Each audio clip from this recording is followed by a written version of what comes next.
पर जिसको सत्पुरुष के, सदगुरु के ऊपर विश्वास नहीं, भरोसा नहीं, प्रेम नहीं, श्रद्धा नहीं, तो उसके वचन पर भी भरोसा नहीं, श्रद्धा नहीं, तो जहां श्रद्धा नहीं, विश्वास नहीं, भरोसा नहीं, उस मन में सिर्फ बेचैनी होती और कुछ नहीं होता। जो मन सदगुरु पर भरोसा न कर पाया, और जो मन मानव पर, और वो भी अज्ञानी और बेवकूफ और मूढ़, माने जो आत्मवित्त नहीं है, जो स्थित प्रज्ञ नहीं है, जो आत्मवित्त नहीं है, जो ब्रह्मवित्त नहीं है, जो ब्रह्म ज्ञानी नहीं है, उसके ऊपर प्रेम आता है तुमको, तो ये लानत वाली बात है। वो शायर कहते ना, हम तो डूबे सनम तुमको भी ले डूबेंगे। वो तो डूबा पड़ा है संसार में, उससे मोहब्बत करके बैठ गए हैं। तो जैसे होता है ना कि आप जाना चाहते थे दिल्ली से मुंबई, बैठ गए ऐसी ट्रेन पर जो जो भोपाल में जाकर खत्म हो जाती, तो ट्रेन तो रुक गई, तो आप अपने उस डेस्टिनेशन तक तो नहीं पहुंच पाएंगे कभी भी, क्योंकि आपकी ट्रेन ही वहां तक नहीं जाती। तो दुनिया के जितने भी लोग हैं जो अज्ञानी है, जो आत्मज्ञानी नहीं, जो ब्रह्मवेत्ता नहीं, जो शास्त्रज्ञ नहीं है, जब आप उनके साथ अपने मन का रिश्ता जोड़ लेते हो, उनकी पहुंच विषय वासना संसार तक है, तुमको भी उसी खड्डे में वो गिराते जिसमें वो खुद गिरे होते। पर जिसको गिरने में ही मजा आ रहा हो तो उनका तो क्या ही कहना। तो इस चीज का बहुत बहुत ध्यान रखना भी चाहिए कि हमारा मन अनावश्यक किसी को और हर किसी को, किसी को और हर किसी को, जब मैं किसी को कह रही हूं तो वो अज्ञानियों की बात कर रही हूं, कहीं उनको अपना मित्र न बना के बैठ जाना। अगर बनाते हो तो फिर वही बात, ट्रेन जो इन भोपाल में जाकर खत्म हो जाएगी, आप अगर जाना चाह रहे थे चेन्नई या मुंबई तो तुम पहुंच नहीं पाओगे फिर कभी। और जो सीधी ट्रेन जानी थी वो तो निकल चुकी, वो निकल गई और गलत ट्रेन में चढ़ गए, कहां पहुंचेंगे आप। इसे कहते हैं मंजिले मकसूद तक पहुंचा वही सकता है जिसको मंजिल की अच्छे से खबर हो। जिसे मंजिल की पता ही नहीं है उसके साथ चलेंगे तो क्या। इसलिए ये जो विश्वास है, ये जो सत्पुरुष पर विश्वास है, विश्वास शब्द ना थोड़ा थोथा है, मैं बहुत इससे राजी नहीं हूं, इसलिए मैं प्रेम शब्द को चुनना चाहूंगी। अगर सदगुरु के प्रति प्रेम है तो फिर सदगुरु जहां पहुंचा है हम वहीं पहुंचेंगे, और एक विषय से मोहब्बत करेंगे तो वहीं पहुंचेंगे जहां वो पहुंचा। वो क्या बोलते हैं ना, मुल्ला की दौड़ मस्जिद तक, बस उसके आगे तो है नहीं उसकी। हम चाह रहे हैं आनंद और खुशी और प्रसन्नता और शांति और तृप्ति, और बेचैनी ना रहे, चाह तो सब लोग यही रहे, पर ट्रेन गलत में चढ़ रहे, ये गलत ट्रेन में चढ़ रहे। मुझे याद है एक बार हम लोगों को, पुरानी बात है, राजधानी ट्रेन से दिल्ली से भोपाल जाना था। तो राजधानी ट्रेन तो बहुत सारी जाती है, तो हम लोगों को पता चला कि वो प्लेटफॉर्म नंबर 3 से जा रहे। तो नई दिल्ली रेलवे स्टेशन पर सामान सहित हम लोग सीढ़ियाँ चढ़े, ब्रिज क्रॉस किया, तीसरे नंबर प्लेटफॉर्म पे आए, और अपना जो कंपार्टमेंट था वो ढूंढ रहे कहाँ है।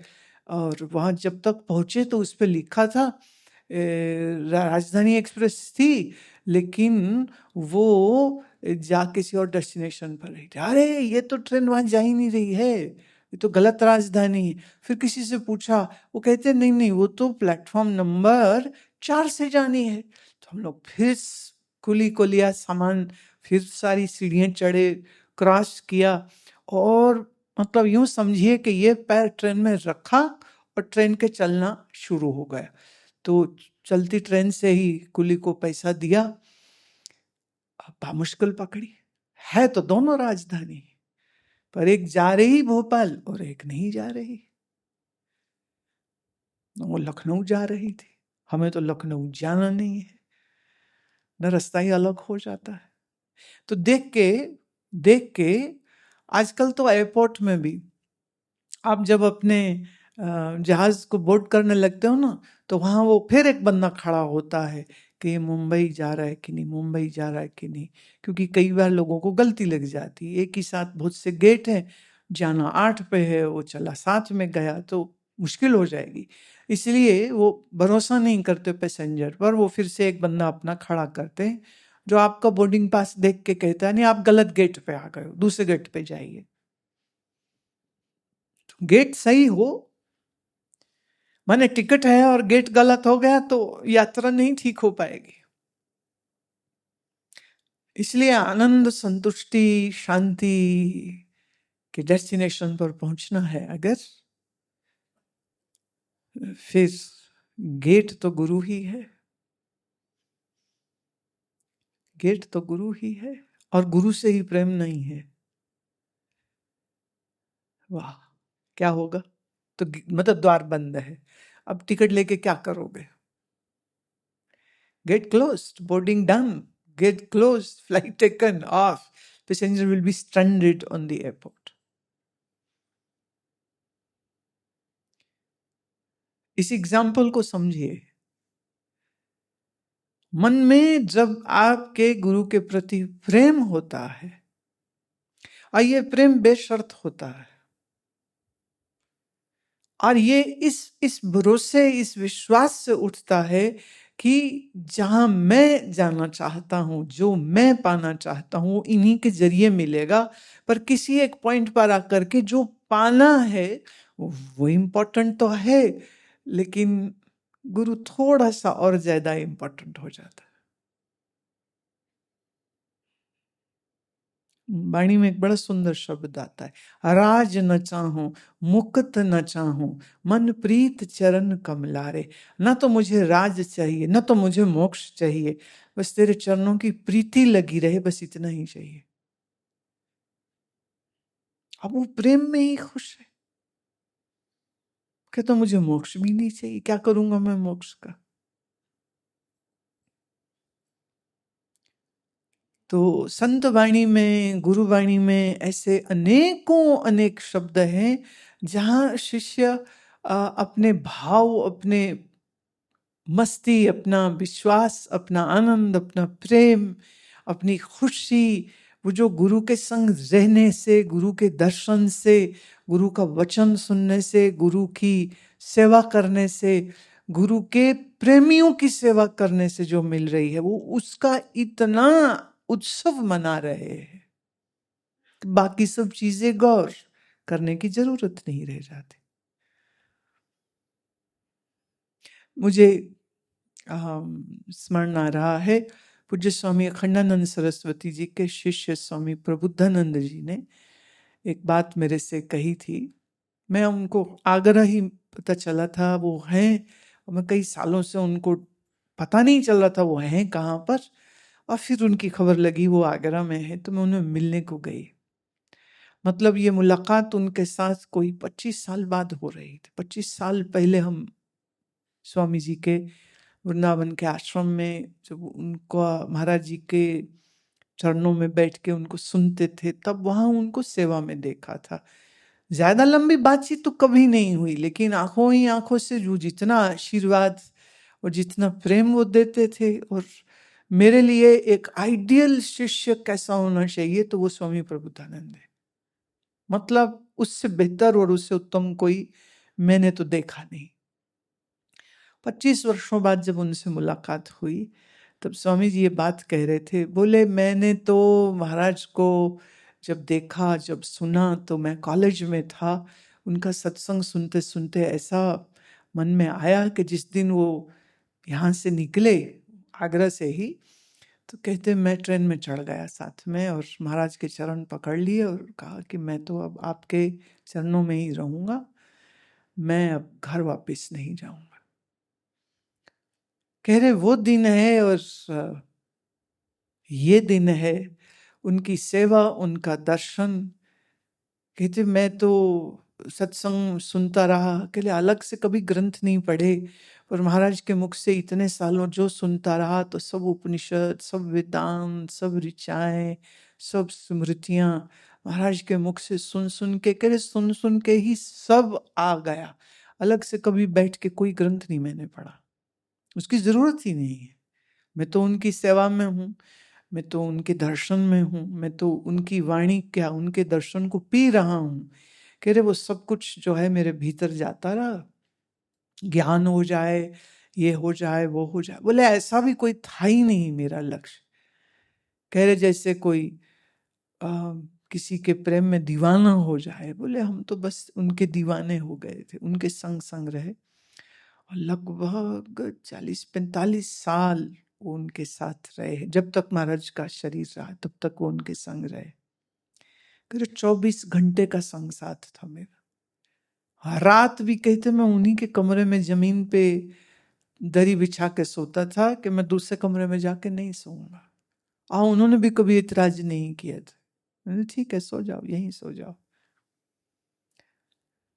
महाराज के अस्वस्थ होने पर उनकी सेवा, उनकी दवाई, उनका हर चीज का जो है, मतलब कहने की जरूरत नहीं, बोलने की जरूरत नहीं। उनके शरीर में, उनके मन में क्या विचार आता है और ये वो सब जानते हैं, ये सब महसूस कर सकते हैं, तो बोलने की भी जरूरत नहीं कि ये चाहिए। आप सोचिए कि उनका मन कितना एकाग्र था। इतना एकाग्र शिष्य का मन हो कि गुरु के मन में क्या विचार आ रहा है वो भी उन्हें मालूम हो जाए। तो गुरु तो है अंतर्यामी, यहां तो शिष्य अंतर्यामी हो गया, गुरु के मन की जान रहा है। और ये चीज तो हमने देखी भी थी, वहीं चरणों में बैठ करके उनका व्यवहार भी देखते थे। तो कहते थे मुझे कुछ नहीं चाहिए, कुछ नहीं चाहिए था, बस उनकी दर्शन, उनकी सेवा मेरे लिए काफी, और बाकी जो कुछ मेरा बोध है। और जब वो कभी कोई किसी श्लोक का एग्जाम्पल देते थे तो तट तट तट तट तट उनके मुख से फिर श्लोक निकलते थे, जैसे सालों बैठ करके अभ्यास करके याद किए हो। और उनका सारा ज्ञान श्रवण मात्र ने सिर्फ सुना है, पर कितना मन खाली है उनका, कितना एकाग्र मन है उनका, कितना शांत मन है उनका कि एक बार श्लोक सुना और वो बस छाप बैठ गई मन के अंदर। और फिर जब महाराज का शरीर चला गया तब उन्होंने आश्रम भी छोड़ दिया, छोड़ के चले। बोले अब इस आश्रम में मैं रह नहीं सकता हूँ, जहां उनका दर्शन नसीब ना हो मैं वहां कैसे रह सकता हूँ। और वृंदावन से निकले तो यमुना के किनारे किनारे चलते चलते यमुनोत्री तक पहुंच गए थे। कह रहे कुछ होश ही नहीं है मुझे। और फिर कितना लंबा समय वो अलग उत्तराखंड में ही रहे हैं। कहने का भाव ये, इतना घनिष्ठ गुरु प्रेम, इतना घनिष्ठ, इतना गहरा, इतना शुद्ध, इतना समर्पण। तो प्रेम से तो झोली भरी भरी ज्ञान से गुरु ने भर दी। और मन इतना एकाग्र कि 50 साल पहले क्या बात हुई थी, कहाँ क्या कहा था उन्होंने, उन्हें अक्षरशः सब याद था। यहां तक कि मैं पहली बार जब उस आश्रम में गई थी उनको ये भी याद था, मैं किन संतों के साथ गई थी उन्हें यह भी याद था, वहां महाराज जी मेरे बारे में क्या कहते थे उनको यह भी याद था। कोई इतनी हैरत की बात मुझे तो नहीं लगती है, लेकिन इतनी अच्छी स्मृति क्यों? क्योंकि जिस मन में और कोई विचार है ही नहीं, मन तो यूं शांत और एकाग्र और खाली है, इसलिए उस मन के लिए स्मृति पटल इतना क्लियर हो जाता है बिना किसी यत्न के, वो चीजें स्पष्ट होती। सो अफसोस होता है उन लोगों के ऊपर जिनके अंदर ऐसा प्रेम नहीं है, तो उन्हें नहीं मालूम कि वो कितनी बड़ी चीज से खाली रह गए, कितनी बड़ी चीज से वो वंचित है। उन्हें मालूम ही नहीं वो चीज, वो एहसास क्या है, वो समर्पण का स्वाद क्या है, वो प्रेम का स्वाद क्या है, वो इस विश्वास का मजा क्या है कि पूर्ण गुरु मेरे पास है, मैं उनके पास हूँ और पूर्ण गुरु के छत्र छाया में हूँ। निश्चिंत है, बिल्कुल निश्चिंत है, कोई चिंता नहीं है उसको।